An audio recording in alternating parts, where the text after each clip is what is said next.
Who wants to play video games? Fimo!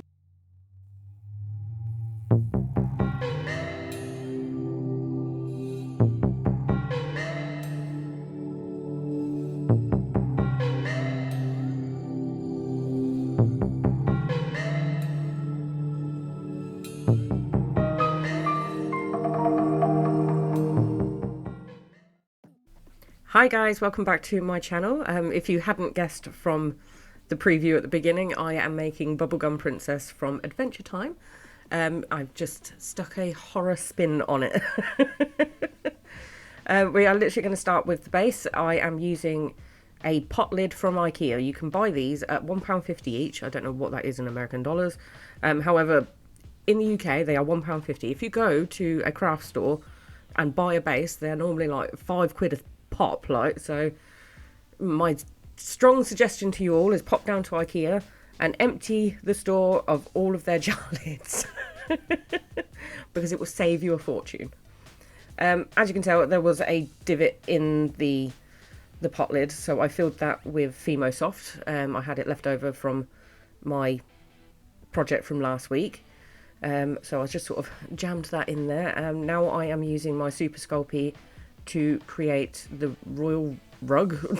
I don't know what that is, the runner that goes up to a throne.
I wanted to make some sconces to go behind the princess, so I am literally using some lollipop sticks from my children's desserts. If you can't tell, one was strawberry and the other one was lemon.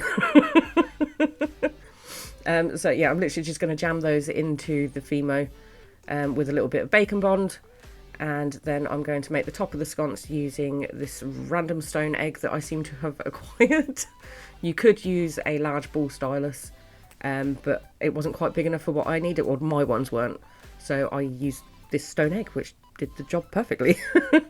After that, I attached them to the lollipop sticks and sort of jammed some pink resin crystals that I had made previously.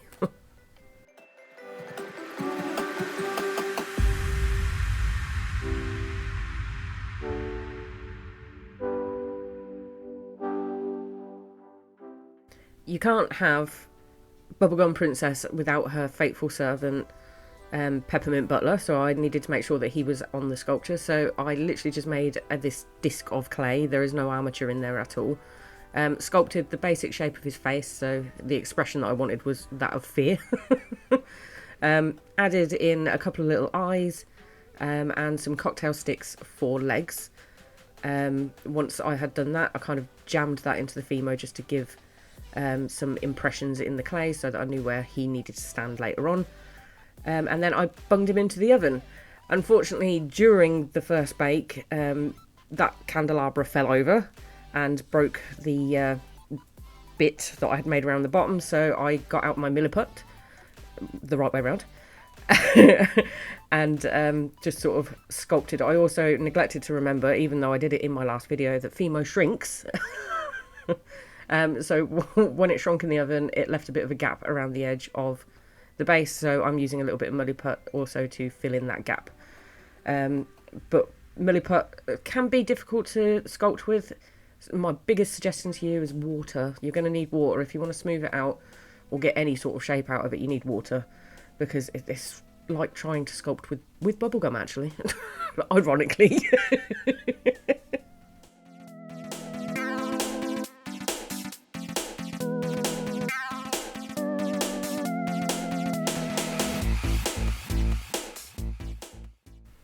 just want to take a minute to thank my dad, who made this absolutely amazing little throne out of like junk wood that he has lying around his house. It's an amazing little throne. He's done it once before for me on the King Arthur build. And yeah, he literally managed to put this together in 2 days. He's a very talented artist. And then I decided I needed to just add a little bit of trim to it. So I'm just using some Super Sculpey, adding a little bit of trim. I didn't want to add too much in the way of sculpting because I intended to make it, or overdo it on the paint job instead.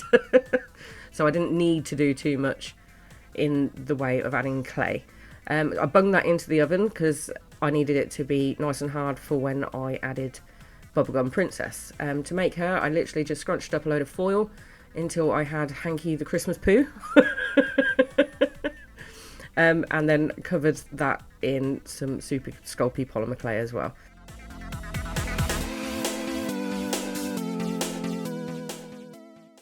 I added a little bit of extra clay around where I wanted her face, just so I had some, you know, extra clay to work with. And then added 2 little blobby arms to her. They don't need to make any sense whatsoever because she's a slimy, gloopy, bubblegummy princess, so I don't need to worry too much about proportions, which is really nice, makes it nice and easy for me. Then I attached her to her throne. This is where I desperately went wrong. I could have saved myself a lot of time and a lot of hassle later on if I had just painted that throne before I sat her on it.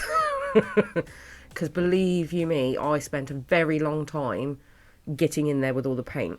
But I made the mistake of sitting her in it and gluing the throne down to the base before I painted it. So if you're going to do something like this, paint your seat first. It will save you a lot of hassle. However, I didn't. I did it the long way.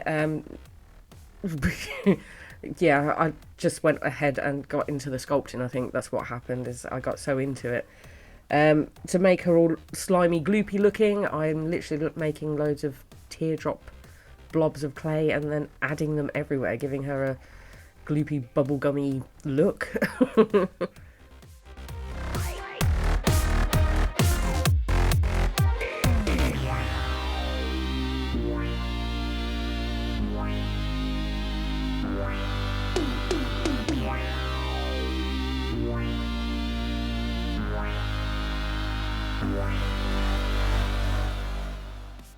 Making her face was really, really simple. I literally just used my ball stylus to gouge out a couple of eyes, and then I used my craft knife to carve out like a rather large gaping mouth.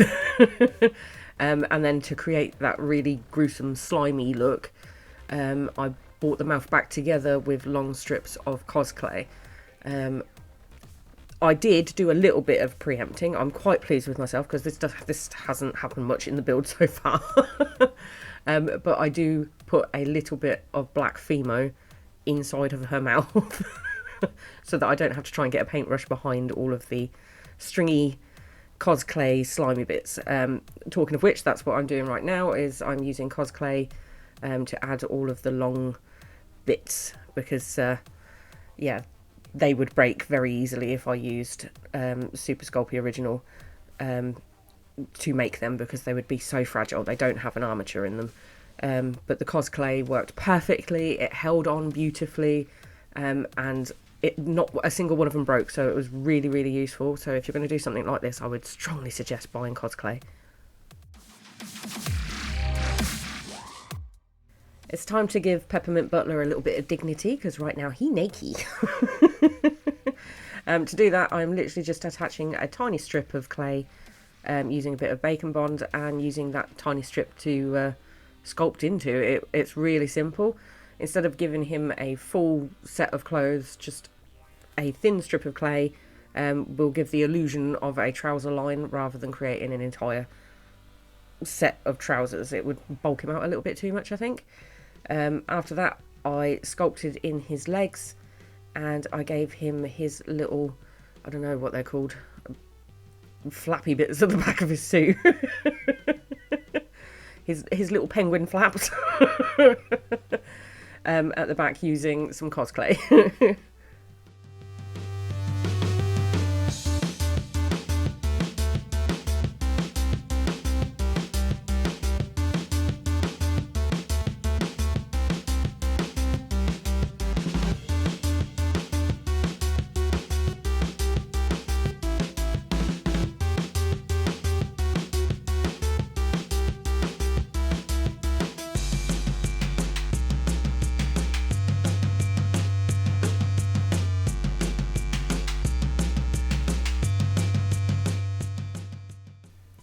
once I finished adding his little trousers, I'm going to attach Peppermint Butler to his final resting place on this little diorama. I'm going to sculpt him some tiny little shoes, and then I put the entire sculpture in the oven for its final bake. After baking, it was on to painting. I'm using like a variety of different paints. I'm using some Arteza paints, some Vallejo paints, and I'm also using my new Citadel paints that my other half bought me, which are amazing. I don't know how I'm ever going to go back from the Citadel paints. They are so good. But yeah, it was on to painting, which is my favourite bit. However, it was as much as it is my favourite bit, this one was an absolute arse to paint. I had made all these wonderful little stringy bits, you know, made it look all sticky and bubblegummy and all the rest of it. I had not taken into account how hard it was going to be to paint. So yeah, if you're going to go do something like this, do yourself a favour and think about the painting process too, because I was so excited about the sculpting bit that I forgot about how hard it was going to be to paint it all.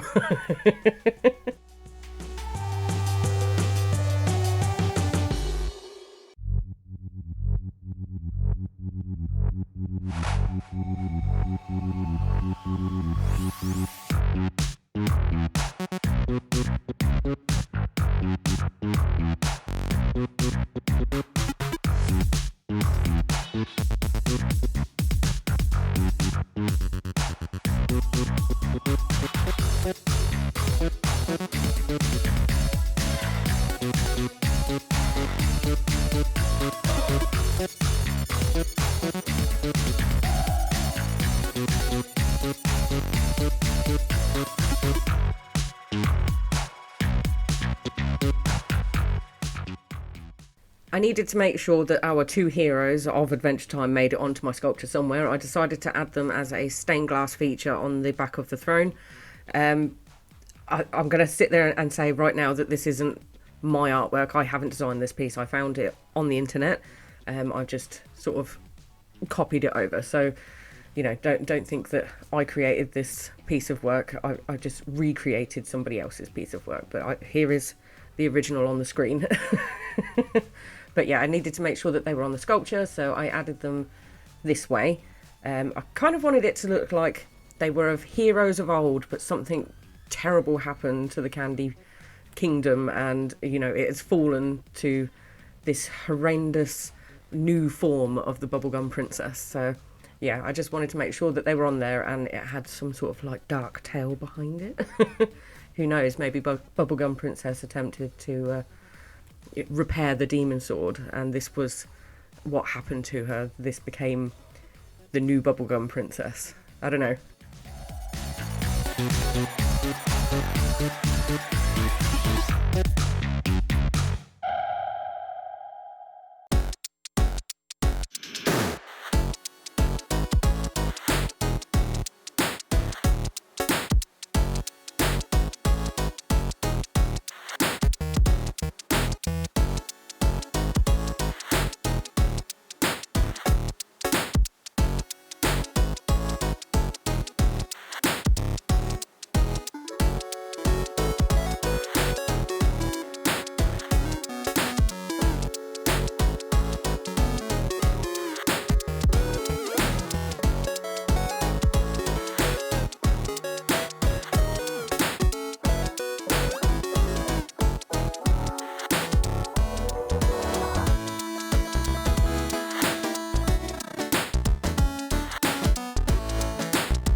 by this point in the painting process, I felt like wine was needed. I had painted into every nook and cranny that my paintbrushes could reach. But after I finished painting, the crown, Bubblegum Princess, and Peppermint Butler were finally finished. So I do hope that you have enjoyed the video. If you're still here, you are a legend.